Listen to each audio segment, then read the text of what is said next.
Salut tout le monde, c'est Alien et aujourd'hui on va s'attaquer à un gros morceau. En effet, aujourd'hui on va se pencher sur un sujet assez lourd et complexe puisque l'on va aborder le cas des adaptations littéraires au cinéma. Une adaptation littéraire au cinéma est le passage d'un texte écrit à l'écran. Oui, je sais, c'est très con comme définition, mais attendez la suite. Pour faire une bonne adaptation, il faut déjà un bon matériau de base, c'est-à-dire un roman ou une nouvelle, bref, une histoire écrite, qui permettra au scénariste de construire le scénario du film. On peut taper dans des grands classiques comme le Madame Bovary de Flaubert, des romans plus récents comme La couleur des sentiments de Catherine Stockett, ou encore des sagas littéraires comme Hunger Games ou Harry Potter par exemple. Le problème d'une adaptation littéraire, c'est qu'il passe dans ce que j'appelle le syndrome de la roulette russe. Soit le film est fidèle au livre ou respecte au minimum le matériau de base et possède suffisamment de qualité technique pour être vu comme un bon film, soit le film se fout royalement de la gueule du roman et accessoirement de ses lecteurs et se fera flinguer à la sortie.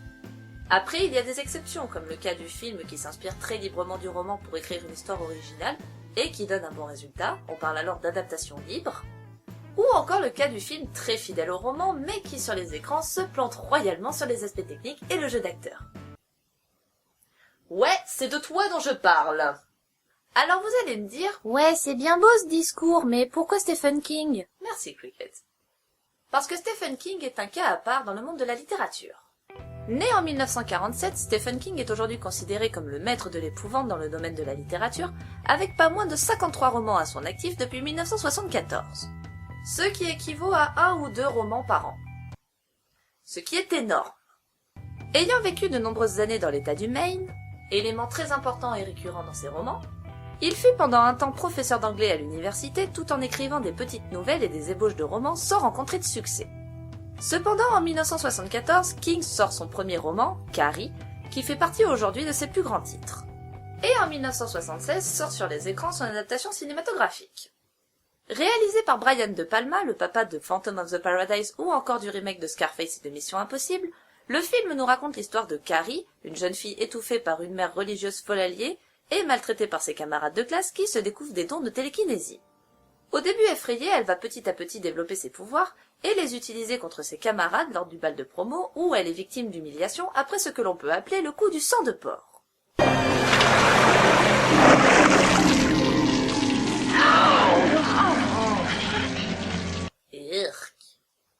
Elle transformera ainsi le bal de promo en soirée d'horreur en mettant le feu au gymnase où se trouvaient tous les élèves et de retour chez elle cherche du réconfort auprès de sa mère qui, voyant sa fille comme une traînée après qu'elle soit sortie au bal, n'hésite pas à la poignarder dans le dos à coups de couteau de boucher avant d'être tuée par sa fille. En gros, la soirée du bonheur. Bon, ok, je me moque, mais sachez que Carrie est une bonne adaptation du roman de King et un assez bon film. Devenu un classique du cinéma d'horreur, le film reprend de manière symbolique les différentes étapes de l'adolescence. La découverte du corps, avec la scène des douches où Carrie découvre en même temps la période des règles et ses pouvoirs, le refus de grandir, avec la peur de Carrie devant ses pouvoirs, pour finir par l'acceptation de son corps avec la scène du bal où Carrie assume totalement ses pouvoirs qu'elle utilise alors qu'elle est couverte de sang, symbole d'une sorte de dépucelage. Ah, les joies des symboles sexuels dans les films. En ce qui concerne le côté adaptation, le film est très fidèle au roman de King, avec cependant quelques différences. Par exemple, le film se contente de tuer les élèves présents dans le gymnase lors du bal, alors que dans le livre, Carrie n'hésite pas à ravager la ville entière. Même chose pour la scène finale avec la mère. Dans le film, Carrie s'excuse de son comportement et revient vers sa mère qui va la poignarder, alors que dans le livre, Carrie tue sa mère de son plein gré afin de se venger des nombreuses années d'étouffement qu'elle a subies. Mais ces différences n'empêchent pas le film d'être une bonne adaptation du roman de King et un film que je vous conseille de regarder si vous voulez vous faire une petite frayeur. Après le succès de Carrie, Stephen King arrête sa carrière de professeur d'anglais pour se consacrer à sa carrière d'écrivain et enchaîne les succès littéraires. Sa notoriété devenant de plus en plus grande, il n'hésitera pas à prendre le pseudonyme de Richard Bachman afin de pouvoir publier ses romans sans subir la pression de ses éditeurs. Du côté du cinéma, King est également très populaire puisque de nombreux réalisateurs de renom n'hésiteront pas à adapter les romans du nouveau maître de l'horreur sur les écrans. De David Cronenberg avec Dead Zone en 1982 à John Carpenter avec Christine en 1983, les romans de King s'installent de plus en plus sur les écrans afin de faire frissonner les spectateurs. Et parmi ces adaptations des romans de King figure un cas à part. Un film à la fois aimé des cinéphiles et détesté des fans du romancier. Un monument du cinéma si énorme qu'on aurait du mal à le détruire à coups de maillet. Mesdames et messieurs, Shining. Sorti en 1980, Shining est l'adaptation littéraire de Shining l'Enfant Lumière, publié en 1979, et réalisé par l'un des maîtres incontestés du cinéma, Stanley Kubrick. Et quand un maître du cinéma décide d'adapter un roman du maître de l'horreur, on peut s'attendre à ce que les deux s'entendent à merveille, voire collaborent afin de créer quelque chose d'énorme. Bizarrement, ce ne fut pas le cas. En effet, quand Kubrick décida d'adapter Shining au cinéma, il va complètement changer certains aspects du livre pourtant importants selon le romancier. Pour ceux qui ne connaissent pas l'histoire de Shining, petit résumé rapide. Jack Torrance, un écrivain raté, trouve du travail dans un hôtel perdu au fin fond de la montagne appelé l'Hôtel Overlook. Il décide d'emménager dedans en compagnie de sa femme Wendy et de leur fils Danny. Mais des phénomènes surnaturels commencent à apparaître, notamment l'apparition de deux jumelles aux yeux de Danny, qui s'avérera être les fantômes de deux sœurs tuées par leur propre père, ancien gardien de l'Overlook qui a complètement pété les plombs et tué toute sa famille avant de se suicider. De son côté, Jack perd de plus en plus l'esprit et, guidé par l'hôtel hanté et sa folie grandissante, décidera de faire comme l'ancien gardien, c'est-à-dire tuer sa femme et son fils. Alors qu'est-ce qui s'est passé pour que les deux maîtres se prennent la tête sur une histoire pourtant pas si compliquée à adapter? Eh bien, deux choses. La première vient du traitement du personnage de Jack Torrance par Kubrick. En effet, dans le livre, le personnage de Jack est un écrivain alcoolique qui sombre dans la folie après son arrivée dans l'hôtel Overlook. Or, dans le film, Jack est déjà fou avant son arrivée à l'hôtel. Ce changement est très important pour King, car Shining étant pour lui un roman presque autobiographique, changer la place du père, élément capital du roman, était inacceptable pour le romancier. Le deuxième point de conflit entre King et Kubrick vient de la fin de Shining. Pour tous ceux qui ont vu le film, vous vous souvenez sûrement de cette course-poursuite dans un labyrinthe couvert de neige entre Danny le fiston et Jack le papa fou allié. Eh bien dans le livre, le labyrinthe n'a jamais existé. C'est une pure invention de Kubrick. Kubrick a ajouté ce motif du labyrinthe, très présent en art et en littérature, afin d'accentuer la folie grandissante du personnage de Jack. Le motif du labyrinthe est souvent associé à un chemin sans fin avec des allées et des retours dans lequel on peut facilement se perdre. Une sorte de prison, si vous préférez. Dans Shining, ce côté prison est très présent puisque Jack s'isole de plus en plus de sa famille et se plonge dans cette folie meurtrière, guidé par l'hôtel maléfique qui le poussera à tuer sa femme et son fils. Il est en quelque sorte l'esclave de ce labyrinthe psychologique dont la seule issue sera la mort. Alors que dans le roman, ce côté labyrinthe est totalement absent puisque King a décidé de terminer son histoire sur le départ de Wendy et Danny et sur l'explosion de l'hôtel Overlook symbolisant la fin d'un calvaire et le début d'une nouvelle vie. Certes, il existe d'autres différences entre le film et le livre, mais ces deux aspects importants de l'intrigue ont suffi pour déclencher une sorte de petite guéguerre entre les fans de Kubrick et les fans de King. Mais si l'on se concentre sur le film, Shining est ce que l'on peut appeler un incontournable. Déjà par son réalisateur, à savoir Monsieur Stanley 2001 l'Odyssée de l'espace Kubrick, mais surtout son casting, et notamment lui. Je ne te ferai rien. Wendy, ma chérie, éclatante lumière de ma vie, je ne te ferai rien. Tu ne m'as pas laissé finir ma phrase. Je disais, je ne te ferai rien. Je vais simplement te défoncer la gueule. Jack Nicholson au top de sa forme, complètement barré, avec des yeux de fou dangereux, prêt à manger ton papa et ta maman avec une sauce à larissa sublimée d'une touche de moutarde pour ajouter du piquant.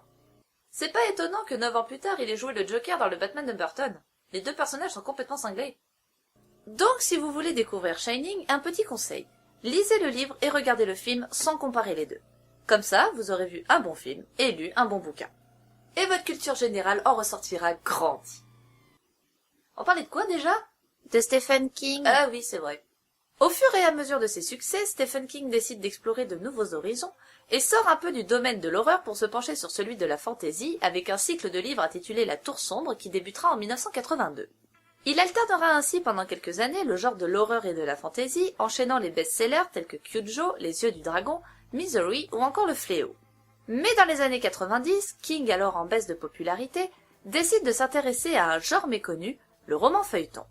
Le roman feuilleton est un sous-genre littéraire datant du 19e siècle qui présentait ses romans sous forme d'épisodes publiés dans les journaux, créant ainsi une sorte d'attente chez les lecteurs. Par exemple, en France, le roman Les Trois Mousquetaires d'Alexandre Dumas est à la base un roman feuilleton car il fut publié en plusieurs épisodes entre mars et juillet 1844 avant de sortir en un seul exemplaire pour le plaisir de ses lecteurs. Ce sous-genre étant complètement tombé dans l'oubli, King décide de l'utiliser pour son prochain roman, le divisant ainsi en 6 petits volumes. Et ce roman n'est pas un titre comme les autres puisque c'est, pour moi, l'un des meilleurs de Stephen King. Sorti en 1996, il connut un énorme succès lors de sa publication, et en 1999, son adaptation cinématographique sort sur les écrans. Ce film, c'est La Ligne Verte. Alors je préfère vous prévenir tout de suite, je ne risque de ne pas être très objectif sur ce film. Tout simplement parce que La Ligne Verte fait partie de mes films préférés. C'est même le film qui m'a poussé à écrire cette chronique. Mais je vais tout de même essayer de garder la tête froide et de vous montrer pourquoi La Ligne Verte est une bonne adaptation et un excellent film. Bah dire ça déjà, c'est pas très objectif. Ferme ta gueule. Sorti en 1999, le film nous raconte un moment important de la vie de Paul Edgecombe, ancien gardien de pénitencier, posté dans un bloc appelé le bloc E ou la Ligne Verte, où sont détenus tous les condamnés à la chaise électrique. Un jour de 1935 arrive un détenu à l'allure de colosse accusé de viol et de meurtre sur 2 petites filles, John Café. Comme le café, sauf que c'est pas écrit pareil. Surpris par la douceur du détenu, Paul va discrètement mener l'enquête pour savoir si vraiment John Café a tué ses fillettes. En parallèle, on suit plusieurs petites histoires, ma préférée étant celle de Percy, un gardien cruel, sadique, et sans doute l'un des meilleurs rôles de fils de pute qu'on ait pu voir au cinéma. Adios, grand chef. Envoie-nous des cartes postales. Dis-nous si tu as assez chaud en enfer. Qui est obsédé par Mr. Jingle, une petite souris apprivoisée par l'un des détenus, et accessoirement la source d'un petit énervement chez Percy. Ah, saloperie! Percy, arrête tes conneries. T'es malade ou quoi? T'écrabouiller la gueule! En ce qui concerne l'aspect adaptation, La Ligne Verte est très fidèle au roman de King. On y retrouve la trame principale, l'aspect fantastique très cher à l'univers de l'auteur, et le côté cru de ses romans, notamment avec les scènes d'exécution sur la chaise électrique. Alors si vous voulez voir une bonne adaptation d'un roman de King, commencez par La Ligne Verte. Certes, en termes d'histoire, on s'éloigne un peu de l'univers de l'auteur, plus habitué au genre de l'horreur avec du sang et des tripes partout. Mais vous aurez au programme un très bon casting, Tom Hanks et Michael Clarke Duncan en tête, mais surtout une histoire qui captive, fait rire, mais aussi qui amène une petite larme à l'œil à certains moments. En conclusion, posons-nous la question suivante, pourquoi Stephen King? Comme je l'ai dit en début de chronique, Stephen King est un cas à part dans le monde de la littérature. Véritable machine à roman, c'est aussi un véritable passionné à l'imagination plus que débordante. Si le cinéma s'est penché sur les romans de Stephen King, c'est parce que ses œuvres sont faites pour le cinéma. La manière d'écrire de King fait que le lecteur est littéralement plongé dans l'univers du roman, tant ses bouquins sont truffés de détails, de scènes crues et de réalisme.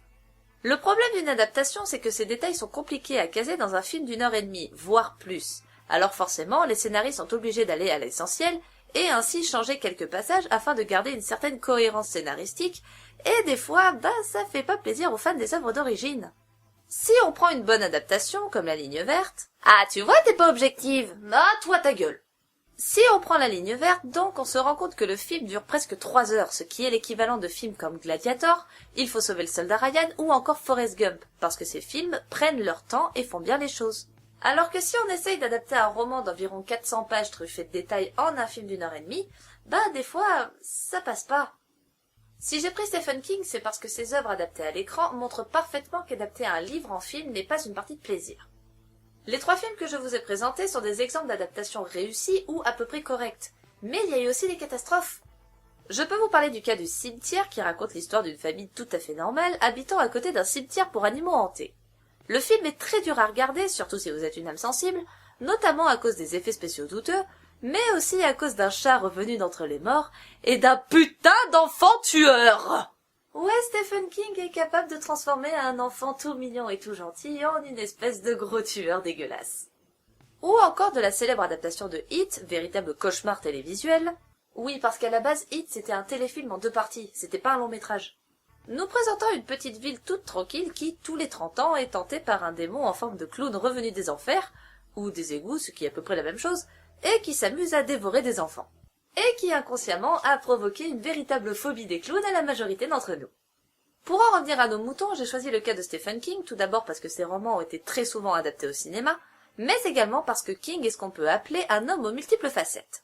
D'abord écrivain, il est également réalisateur, notamment avec son premier film, Maximum Overdrive, sorti en 1986, ou encore scénariste sur plusieurs téléfilms ou sur des séries comme X-Files, ou encore Under the Dome, adapté de l'un de ses romans.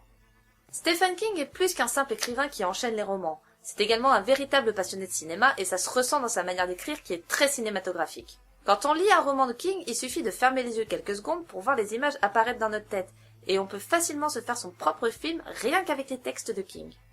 Alors si vous aimez les histoires d'horreur qui vous glacent le sang, qui vous font hérisser le poil, qui vous prennent aux tripes et que vous ne connaissez pas encore l'univers de King, foncez. Et pour ceux qui connaissent, n'hésitez pas à relire ces romans avec la couette au-dessus de la tête et une petite lampe torche au cas où les monstres cachés sous votre lit auraient envie de vous rendre une petite visite. Et si vous voulez voir du King au cinéma, prenez les 3 films présentés et attisez votre curiosité pour voir toutes les autres adaptations, vous ne serez vraiment pas déçus.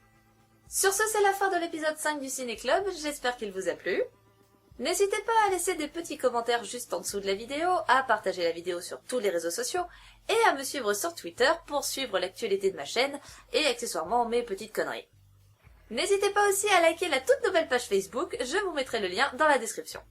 Je vous souhaite de très bonnes vacances et à très vite pour un nouvel épisode. Allez, ciao!